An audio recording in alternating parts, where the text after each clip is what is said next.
Distractionville. Population 3,285. Coincidentally, according to statistics, that is the same number of people that are killed each year in America by the epidemic of distracted driving. Or it's the population of a small town. There is a war portrayed here, but it's not taking place on a battlefield between two nations. It is, in fact, a war for the attention of every individual. Engaging in other activities while driving significantly increases your chances of causing a crash. These crashes don't happen by accident. They are caused by our intentional actions which could have been avoided.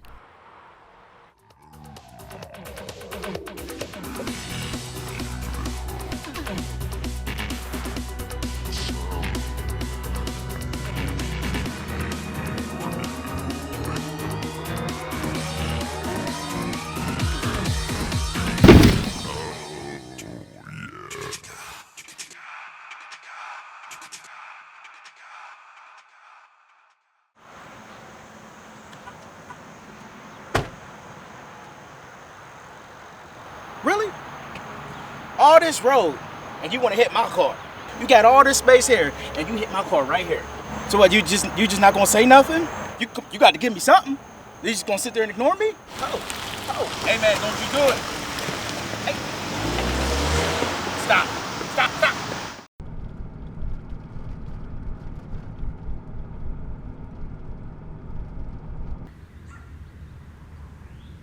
Oftentimes, we bring our own distractions into the vehicle with us.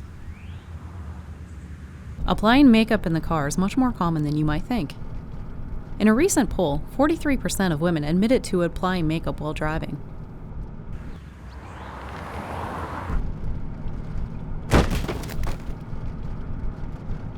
What's worse is that women know that it's dangerous, but they still do it anyway because they don't think that it affects their ability to drive.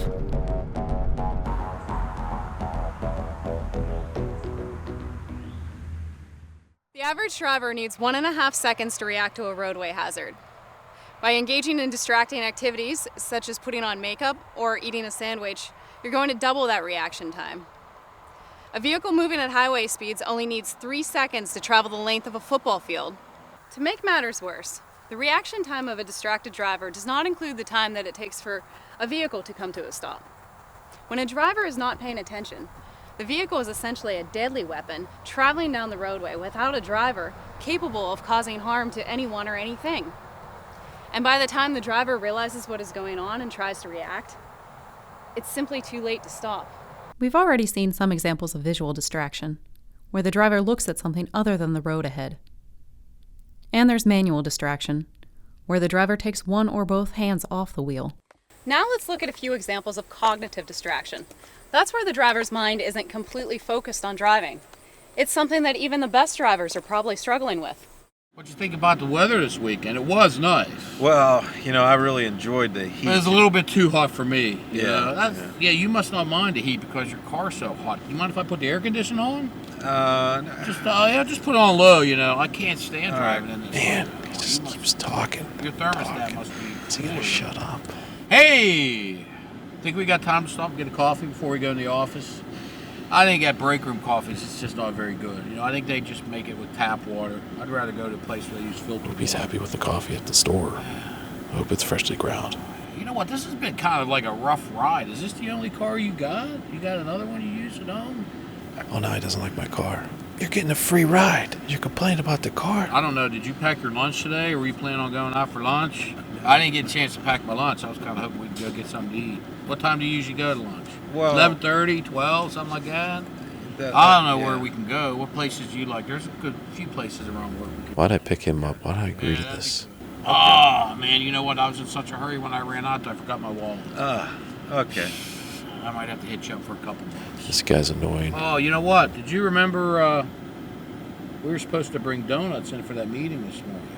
Do you think we got time to stop and get any? I know. I'm the one that promised to get them, but I didn't know I wasn't going to have a car. And I don't have my wallet.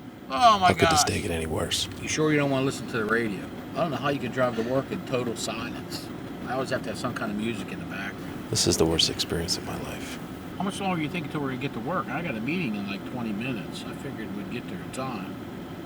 You drive your own car, you can go however fast you want. Just the way you go to work all the time? I always go that other route. It's a little less scenic, but I get there a little faster, you know? If there was a cliff, we'd just drive this car off the damn cliff into a fireball and be done with it all. All right, that's it. Do you ever quit talking? Just get out of the car. Passengers in your vehicle can often become too comfortable and forget the amount of focus and attention that driving requires from you. Sometimes passengers expect conversation from the driver, which can be very distracting. Emotionally charged conversations are among the most difficult situations for a driver to handle, putting everyone's life at risk. Oh, you're so stubborn. It makes me so angry. I cannot stand when you do this. Do you know where you're going? I've been up here one other time. I don't know. You know what? You always do this. You always say, oh, I know where I'm going. I know where I'm going. And look what you do. If you could have brought the GPS like I told you, we'd know where we're going. I didn't want to bring the GPS because I always get stuck holding the GPS. Oh my goodness, you ran through a stop sign. Where? Back there. You're going to hit somebody. I don't know. Pull over and ask someone directions. I'm not pulling over. Why? You're always so stubborn. I don't care. Look at this map. You know, we've been through the whole thing. I'm driving here. Oh my goodness, you went through another stop sign. Where? Back there. If you'd have brought the GPS, I wouldn't have to look at a stupid map. You know what? Don't put the map down, jeez. You're gonna hit somebody. I'm not worried about it. I've been throwing stuff in front of my face. You know, I'm trying to show you a map because you won't stop. You see? We're right here. Right here, look. Get it out of my face. Recent studies have shown that emotions, particularly anger, can diminish a person's thinking, logic, reasoning, and problem-solving skills, all of which are critical for a driver to react to ever-changing traffic, pedestrian, and environmental conditions. Research has found that children are 12 times more distracting to a driver than talking on a cell phone. That's even more distracting than driving under the influence of alcohol. Knock it off! Please! Gee, now I'm really getting mad. I've had it. Get back in your seat. Keep that seatbelt on. Please behave. Please. There's nothing to do in this car. Been like 5,000 hours already. We're almost there. Stop it. You're being so bad. You need to knock it off. Enough. Enough. Knock it off, Spencer. You're driving me absolutely crazy. You're in big trouble when we get home. Why? I'm gonna come back. Don't make me have to come back there. How does a computer work? I don't want to go through this again with you. Why? You understand? Why? Come on, man. Really? Spencer, stop, man. Come on. You're gonna make me wreck and we're gonna get killed. In a recent study, it was observed that parents spend over 20% of their driving time breaking up fights amongst siblings and tending to the needs of their children. Maybe you're experiencing pain from an injury or illness, or you're grieving the loss of a loved one. Or maybe it's just the stress from work and everyday life. These things can all pose serious threats to your concentration. Driving while drowsy is a major problem in the United States. Every month, 1 out of every 25 drivers falls asleep at the wheel. It is estimated that a quarter of all distracted driving deaths are caused by a driver falling asleep. When you're tired, you can fall asleep suddenly. If you're behind the wheel when this happens, it may be the last time that you fall asleep, and you won't be waking up. Besides drowsiness, other physiological needs, such as hunger, can create a situation that makes driving more difficult. Being hungry while driving may be classified as a cognitive distraction, and eating and driving is a combination of visual and manual distraction.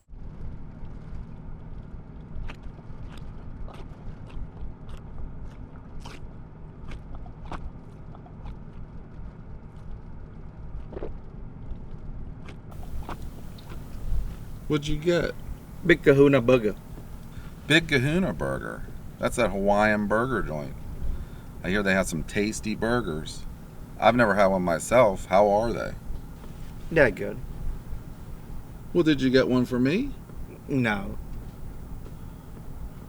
Well, do you mind if I have some of yours?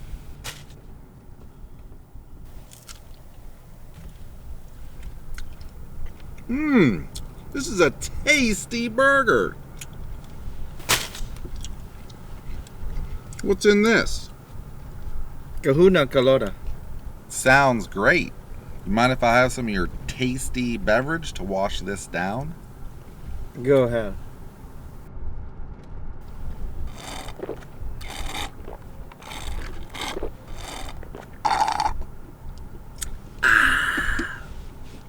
That hit the spot. Now give me some of them fries. Whoop.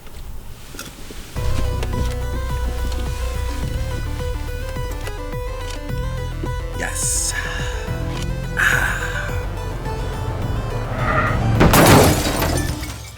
Researchers have determined that eating while driving slows down a driver's reaction time by up to 44%.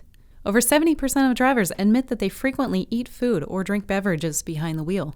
Eating while driving is not the only activity that combines all three forms of distracted driving.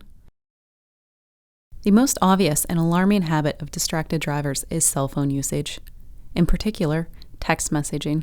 People ages 16 to 24 use cell phones the most. Coincidentally, that is also the age group with the least driving experience and the highest number of crashes. But adults are not innocent either. Many people just cannot wait until they're done driving to send a text message. Is anything really that important? Hey! What did you do? Did you see her? What is your problem, man? Are you okay? Are you okay? Catherine, Is she okay? What happened? What happened? Somebody get help. Catherine, are you all right? Okay? Catherine, you okay? Are you okay? Are you okay? Somebody get some help. What do we do? Don't move. Don't move her. Say something. God. Oh my God, are you okay? Are you okay? Is she breathing? Is she breathing? Be okay. Be okay. Is she all right? Is she all right? Catherine, you okay? You okay? Catherine. Wake up, dear. 3, 4, 5, 6, 7, 8, 9, 10, 11, 13, 14, 15, 16, 17. All right. Effie's in. Ben on the monitor. Bring it down. Catherine, stay with us. Stay with us. Asystole. Let's go. 1, 2, 3, 4, 5, 6, 7, 8, 9, 10, 11, 12, 13, 14, 15, 16, 17, 18, 19, 20, 21, 22.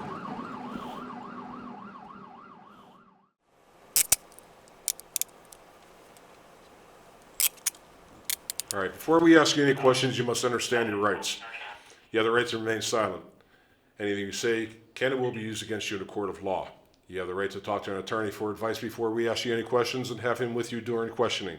If you cannot afford an attorney, one will be appointed for you free of charge before any question if you wish. If you decide to answer questions now without a lawyer present, you will still have the right to stop answering at any time. You also have the right to stop answering at any time until you talk to an attorney. You understand your constitutional rights? Yes. All right, you know what you're being charged with? No. All right, you're being charged with 1 count, homicide by vehicle. That was for the incident where you ran over the young lady. What were you doing on the phone? What were you doing on the phone? What were you doing on your phone? Texting. You were texting. Okay. With that, you're going to be charged with careless or reckless driving. You understand this? Yes. Officers be in to process you. Hey, Tony, what's going on down here? Hey, new boy here. That's a new customer. What's up, new customer? Hey, let's go, man. Come out of here.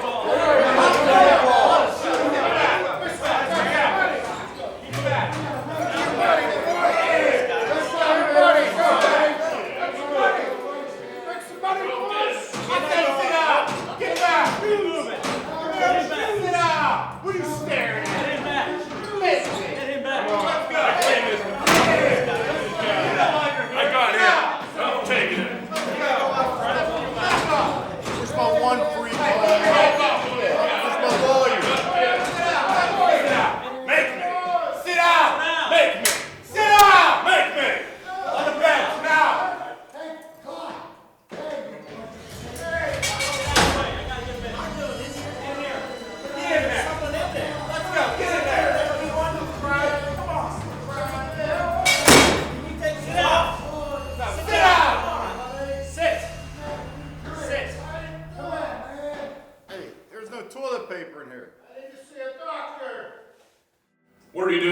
cell.